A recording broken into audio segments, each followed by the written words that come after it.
Hey guys, I want to take a few minutes to create a video for you to review the Intertextuality Essay. This essay is a part of your short story module, and so right here you have the instructions for the assignment. Overall, you're going to choose one of the short stories that you have been assigned to read for this course. So look right here, you have these options. Okay, you're going to choose one of those, and you're going to think about a different text that you have listened to or watched or read that had a similar theme or similar elements as the short story that you have chosen to write your assignment on. Okay, so it says once you have read the story several times and are sure you understand the theme, find a song, movie, TV show episode, novel with a similar theme, characters, or plot. So you're going to write an essay explaining how the additional text you have chosen is a good representation of the short story you have read. Make sure you're paying special attention to common literary devices that are found in both. So if you can find a common theme in both of the works, then that theme would be a great topic for you to focus a body paragraph on. So you're going to use quotes from both the short story and the additional text in each of your body paragraphs. You will have to have a works cited page, and that works cited page should include both the text, and then you need to make sure you're correctly formatting those quotes and that information into your essay with proper in-text citations. You also want to make sure that you submit your outline with this assignment when you get ready to submit your final. It should be 800 to 1,000 carefully chosen words and a minimum of 5 paragraphs. Okay? This right here is also a checklist for you, so when you get ready to submit this assignment, you can go back through this checklist and make sure you're not making common errors that I see on this assignment, or that you're not missing an important element that's going to affect your grade. So I encourage you to make sure you look back over that before you actually complete the assignment. In addition, you can click this link and see the rubric that I will be using to grade this assignment, so you kind of know what I will be looking for specifically. Okay? Alright, right here is your Intertextuality Essay folder. And if you open up this folder, right here is a student sample for you. And this student sample is not just a good example of what you should be doing, but it also includes highlighting and comments that I've incorporated in here to kind of show you what you should be ensuring that you include within your essay, and what this person could have done a little better in order to earn a better grade. However, any example that's put here has earned an A in a prior class. Okay, so right here you see the outline first, and you can see here is the thesis statement. The comment, it says this thesis statement in the last sentence of your introduction paragraph should be the same. So in your thesis, you should be including those 2 literary works that you are focusing on, and then whatever common elements you are choosing to describe or discuss. So right here, you can see that this student is choosing to discuss the various themes, similar themes in the 2 works. So growing up, prejudice, and how people view outcast in society. Okay? And that's clear from just that one sentence. If I read just that one sentence, I would know overall what this essay is going to be about. You're also going to notice that in this specific outline, Roman numeral 1, Roman numeral 5, we are not changing anything there. Okay? Now that will be different for different English courses that you take. So if you have to take a literature course, you want to make sure you complete your outline the way that you're instructed to by that instructor. Okay, so then here for 2, 3, and 4, you should be including topic sentences for your body paragraph. So your Roman numeral 1 is representing your introduction paragraph.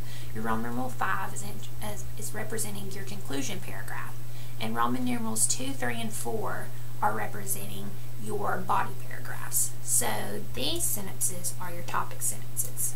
So right here, 2, 3, and 4 should be strong topic sentences for your body paragraphs. You should be able to literally copy and paste these if you desire into your body paragraphs. You don't have to, but they should be similar content. Okay? And so for this specific assignment, I kind of have you use this outline as almost like a pre-writing tool for this essay, especially since this class is so short and you really don't have a lot of time. So this is really a good step for you to do all your research for your essay and to get a good game plan together before you start writing. So you're going to see all of the A's in this sample.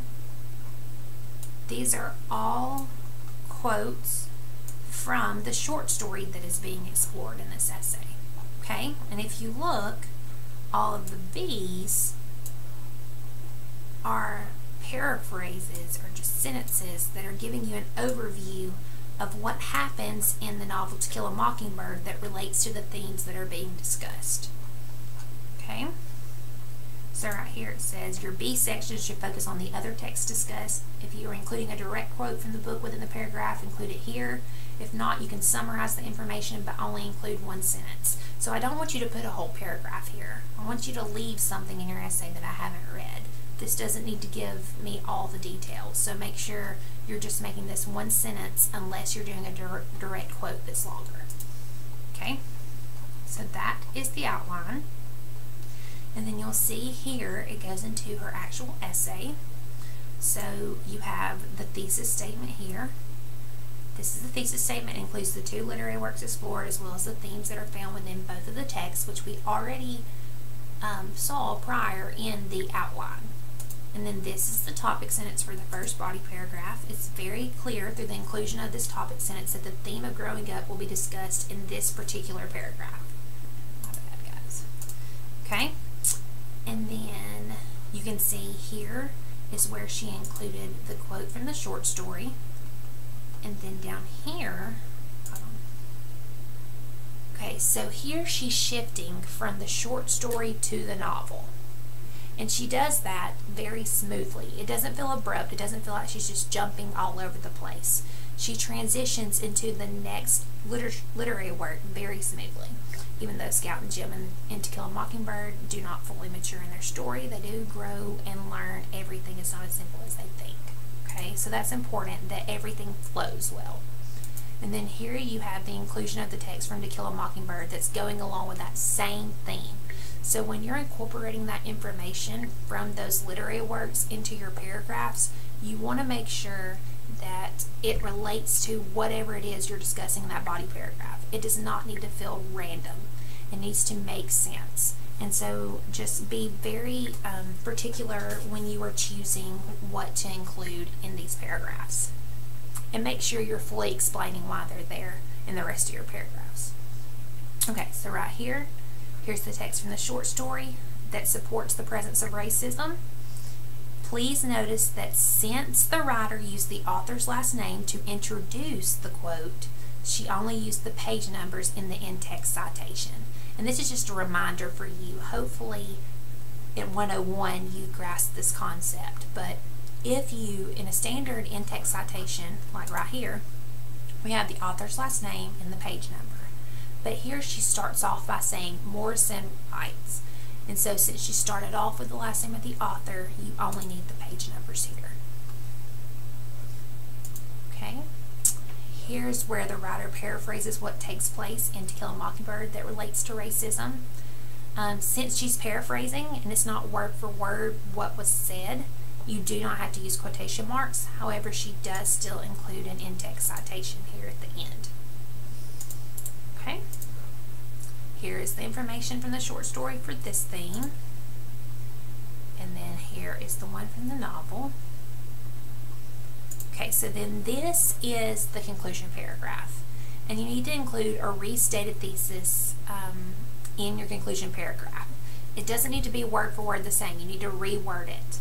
You also want to make sure, and I put this right here, I don't know why. There it is. You are ending your essay on a strong note. You don't want to fizzle out at the end. Your clincher is the very end of your essay, and it should be something that is kind of leaving your reader with an interesting or important or prominent thought that you just kind of want to leave lingering in their mind. This could be improved in this essay. Okay, And then you have to do your proper full citations on your works cited page for your two texts here. So you can use this one to put together your citation for your short story from the text. Also, please note she has her MLA heading up here, and we also have our header. Okay? Alright. So if you're not really sure what intertextuality is to begin with, then this is a good video that kind of gives you a short overview of what intertextuality is, what it's all about. I tried to kind of give you a small snippet of that in your instructions, but if you need more information about that, please watch that video.